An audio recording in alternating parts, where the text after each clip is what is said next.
Assalamualaikum. Waalaikumsalam.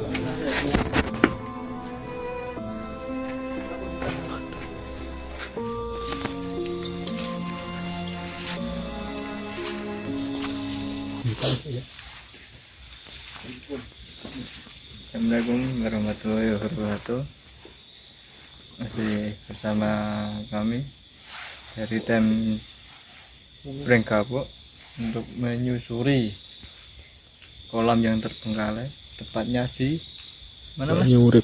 Banyurip. Ini sudah lama, ini dari tahun 96 sudah nggak pernah terpakai ya. Dan kita mau melihat flashbacknya saja. Ya, jadi teman-teman semua kembali di Prank Kapuk kali ini, dan di kesempatan malam ini kami cuma hanya ingin sedikit mengeksplor di wilayah Banyurip, tepatnya di kolam renang yang sudah lama terbengkalai, dibangun tahun 1993 dan tidak beroperasi di tahun 1996. Lama Mas. Ini udah lahir itu Mas. Ini udah tahun 2022, jadi bisa dihitung sendiri berapa puluh tahun yang lalu sudah terbengkalai ya ini ya. Jadi salah satu kru kami ingin mencoba menjelaskan kenapa ini bisa terbengkalai dan kenapa tidak dilanjutkan untuk perawatan atau pengembangan di kolam renang tersebut ya. Ya, gimana Mas Reza? Dulu itu waktu pertama kali dibuka ya Mas ya, itu kalau saya lihat itu ada kejadian, ada sosok anak yang tenggelam di sini, dan sayang sekali tidak tertolong. Dan saya sudah merasakan hawa-hawa yang enggak enak. Dan apa ya, dua kejadian, yang satu tuh hilang di sebelah kolam itu, di depan ada kayak bumi perkewaan itu hilang. Oh, jadi teman-teman, Ditemukan sampai sekarang.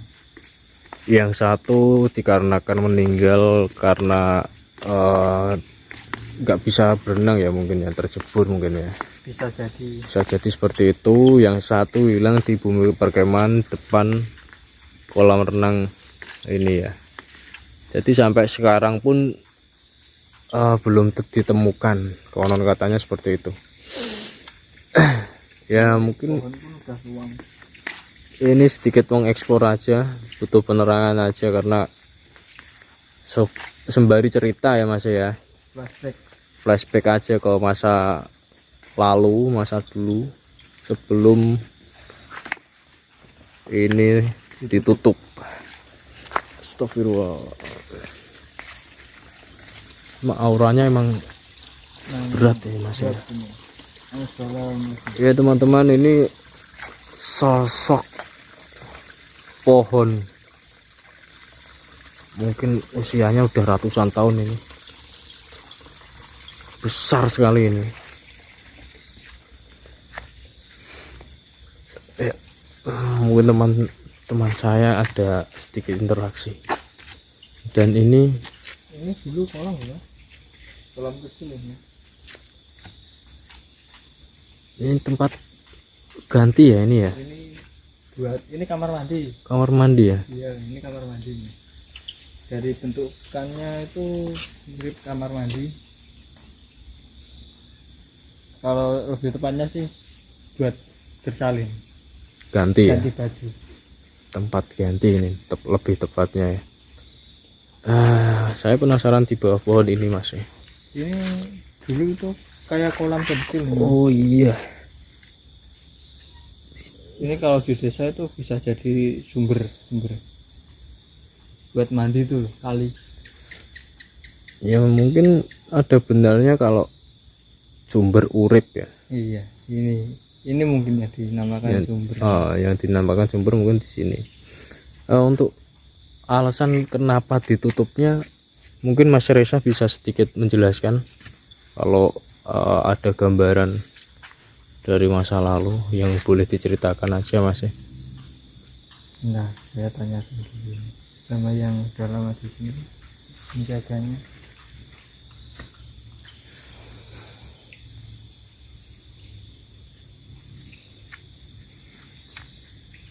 Jadi seperti Mungkin inilah. itu karena dari isu beredarnya yang negatif itu ya Mas, yang sampai nggak tertolong itu, jadi sepi Mas. Dia di sisi sepi itu lama-lama kelamaan kan nggak ada yang datang, dan akhirnya itu ditutup, resmi ditutup tahun 96. Itu mulai tahun 94 95 itu masih ada yang kesini, cuma udah jarang, cuman beberapa. Dan terkadang ada yang makhluk halus yang menyerupai manusia Mas, berenang di sini untuk mengganggu ya. Ya, jadi beginilah pemandangan dalam di salah satu kolam renang yang udah lama banget terbengkalai. Sampai seperti ini loh teman-teman ya, bisa dilihat banyak ditumbuhi enceng gondok ini. Ini kalau di daerah Salatiga bisa buat kerajinan.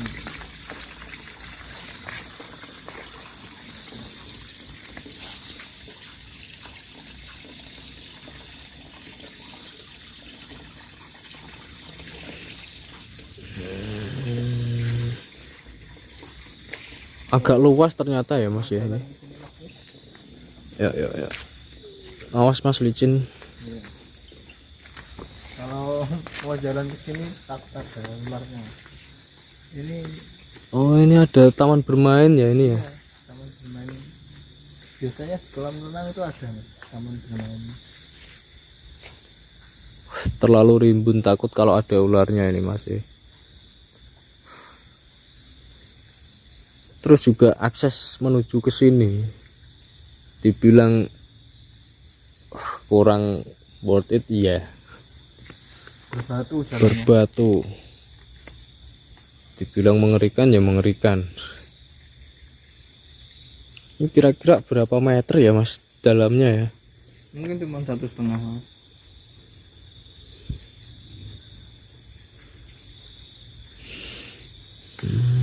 Satu setengah.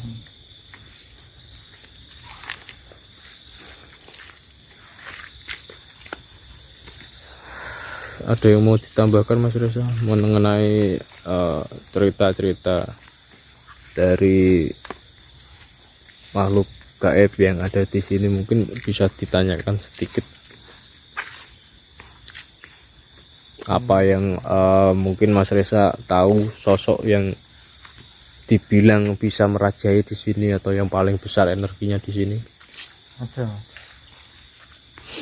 bisa diceritakan Mas Reza? Wujudnya itu seperti orang, cuma dia tinggi besar. Tinggi besar ya Mas? Iya. Yang di itu tadi di pohon di sumber itu. Oh iya. Apakah berbulu Mas Reza? Ya kayak orang sewajarnya aja Mas, cuma dia tinggi besar. Oh, aduh, bawahnya kok gini banget ya Mas ya? Ini pun banyak sosok-sosok Mas. Tapi kita cuman Ini kamera sering kehilangan fokus. iya.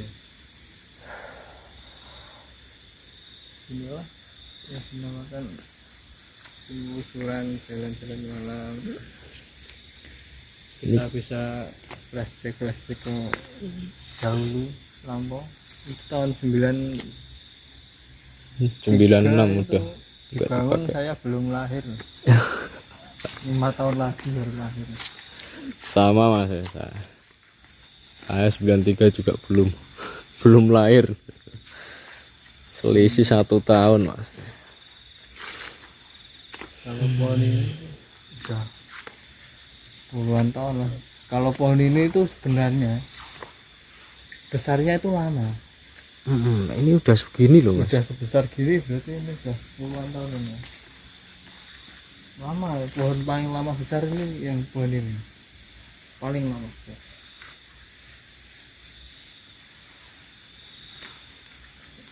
Jadi mungkin kalau aksesnya memungkinkan bisa ini buat uji nyali.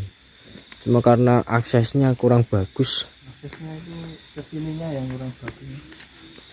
Jadi teman-teman dari jalan raya menuju ke sini itu kurang lebihnya mungkin 500 meter. Ada 500 meter dan jalannya berbatu ya. Jadi bukan jalan aspal. Kalau roda 4 atau lebih masuk ke sini mungkin terlalu sulit, medannya terlalu sulit. Mungkin kalau pas musim kemarau bisa mas, nggak terlalu licin sih batunya. Kalau di musim kayak penghujan kayak gini kan kita nggak bisa kalau pakai roda 4, takut tergelincir. Ya pasti banyak tergelincirnya mas, seperti itu tadi kok. Ini di sela-sela pojokan-pojokan ini mesti ada pohon besarnya. Ini pohon besar. Nah, ini pohon apa ya mas ya? Kurang tahu. Jadi teman-teman Baru lihat ini saya mas Bang. akses ke sini dibilang tengah-tengah hutan, iya. Dan ada yang tahu ini pohon apa ya? Bisa Saya baru lihat kali ini. Daunnya seperti itu. bisa diutarakan di kolom komentar. Saya baru lihat pertama kali itu pohonnya gitu. Lama ini kayaknya, pohon ini udah lama banget ini. Udah lama itu mas. Sampai mengelupas. Itu kalau udah galeh, tengah-tengahnya pohon itu udah galeh. Biasanya buat cincin akik, terus aksesoris buat kalung. Oh ya mas, Itu bisa. mengenai cincin-cincin akik-akik gitu ya, ada nggak sih di sini kok sosok kayak mustika atau benda pusaka? Ada. Ada ya, pasti ada ya. Ada titik-titik tertentu sini ada. Cuman kita nggak bisa ambil karena tidak gaji dari si penunggu mustika tersebut. Oh jadi harus izin terlebih dahulu ya mas ya. Semuanya harus izin. Kita masuk pun tadi saya udah izin dan diperbolehkan dikirim. Cuman tidak boleh menguak lebih dalam. Oh gitu iya. Tak kasih tahu informasi ya mas ya, untuk hawa aura, mungkin lebih tepatnya di hawa ya, dibilang berat.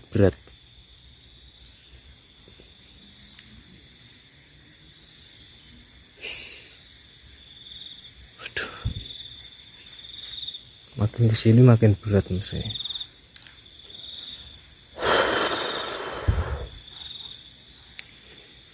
Mungkin kamera bisa menangkap di sebelah sini. Kelihatan nggak? Nggak bisa mas, kalau pakai senter yang besar boleh. Coba aja. Bentar mas ya, ojo mas ya. Sebelah sini. Ya, ini ya. Waduh, Gimana? Jelas atau masih ngeblur? ini udah jelas, cuma untuk sosok atau penampakan mungkin belum ya mas, walaupun tadi sudah sedikit ada ritual khusus buat memperjelas kamera walaupun pakai minyak. Cuma kalau untuk penampakan sepertinya belum mas.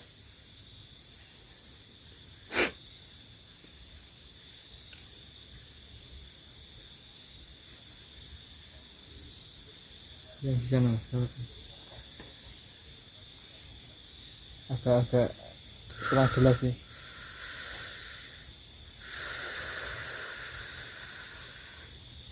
Di belakang ngeblur mas.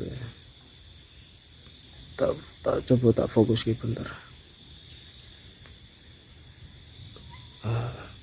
Jadi di belakang bangunan tadi ya mas. iya Sosok hitam tuh kah? iya benar. Ini kayaknya harusnya bisa sih, harusnya ketangkep sih ini. Seharusnya ya.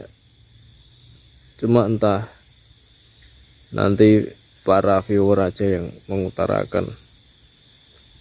Mungkin kalau salah satu viewer kami atau beberapa ada yang paham mengenai itu dia pergaiban, mungkin bisa dilihat sekilas ya, Istilahnya digambarkan mengenai video ini.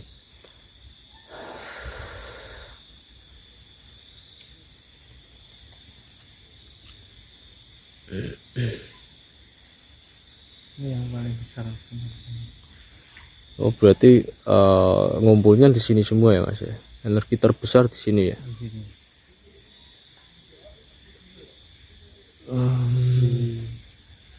Kalau di sini itu penyebutannya sendang. Ini sendangnya. Iya. Ini tadi airnya kan dari sini, sumbernya itu sendang. Oh iya ya, berarti sumber semua airnya dari sini ya. Iya. Sendang. Ya teman-teman, bisa dibilang ini nggak pernah kosong ya airnya ya, karena di sana ada sendang, di bawah pohon besar tadi ada sumbernya. Dan kemungkinan itu yang buat pengisian air itu nggak ditutup mas.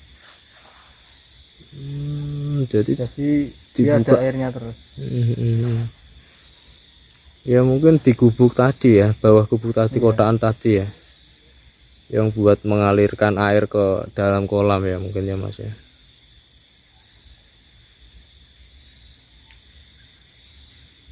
Gimana mas Dwi? Masih kuat? Ya ini sudah sedikit pusing, kaki udah agak gemetaran nih mas. Yang terpenting di kepala berat sekali ya, rasanya berat sekali. Jadi apa yang saya rasakan ya ini ya sudah saya utarakan tanpa bohong-bohong dan tanpa settingan. Kalau kita settingan pasti udah naruh orang naruh orang pakai baju putih-putih ke sana. Alami aja. Kita yang alami aja. Tangkap ya. Mungkin ngeblur gitu. Paling banyaknya ya ngeblur ya mas ya. Seperti ini energi. Ini pun ngeblur banget karena energi dari makhluk goib tersebut ya. Tak fokus ya, enggak fokus. Nah ini baru fokus. Ya itulah. Ya mungkin sekian aja explore dari kami dari channel Penegapuk. Semoga tayangan ini sedikit menginformasi kalau di wilayah Pati, Kecamatan Pati, Kabupaten Pati, Jawa Tengah, Indonesia masih banyak tempat-tempat yang terbengkalai. Nah, tempat-tempat yang terbengkalai, salah satunya ini kolam renang di Desa Banyu Urip ya. Kurang lebihnya beroperasi 3 tahun. Cuma 3 tahun aja. Jadi ini baru buka ya, kemungkinan baru buka udah ada tragedi, satu anak-anak meninggal, disusul tragedi lagi, satu anak hilang waktu ada camping ya. Camping. Kemah biasanya kalau sini kemah ya. Mungkin persami kayak gitu loh, perkemahan Sabtu Minggu kayak gitu. Ya, sekian informasi yang kami berikan. Bila ada tutur kata atau perilaku kami yang kurang berkenan, kami mohon maaf. Saya tutup sampai sekian. Wassalamualaikum warahmatullahi wabarakatuh.